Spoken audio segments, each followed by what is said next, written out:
बेटा यहाँ पे मैं डायरेक्टर सर्कल का इक्वेशन डिराइव कर रहा हूँ पैराबोला के लिए। तो पैराबोला पे दो पॉइंट्स है, एक के पैरामेट्रिक कोऑर्डिनेट्स 81 स्क्वायर 281 है, दूसरे का 82 स्क्वायर कॉमा 282 है।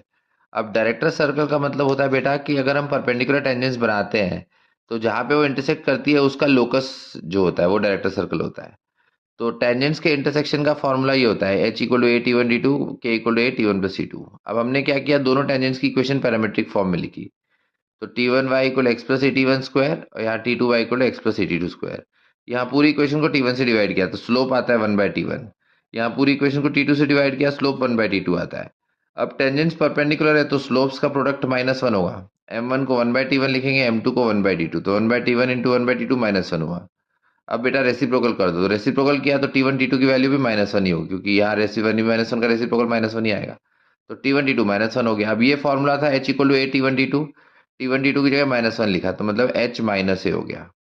और लोकस में हम क्या करते हैं, एच को एक्स से रिप्लेस करते हैं, के को वाई से, मतलब एक्स इक्वल टू माइनस ए आ गया। तो ये लाइन क्या आ गई, डायरेक्ट्रिक्स आ गई। तो बेसिकली पैराबोला के केस में डायरेक्टर सर्कल डायरेक्ट्रिक्स ही होता है। तो डायरेक्टर सर्कल डायरेक्ट्रिक्स ये, इसका मतलब क्या है कि डायरेक्ट्रिक्स के ऊपर किसी भी पॉइंट से अगर हम टेंजेंट्स बनाएंगे पैराबोला पे तो परपेंडिकुलर बनेंगे। ओके, तो ये बात ध्यान रखना है बेटा। Okay, thank you.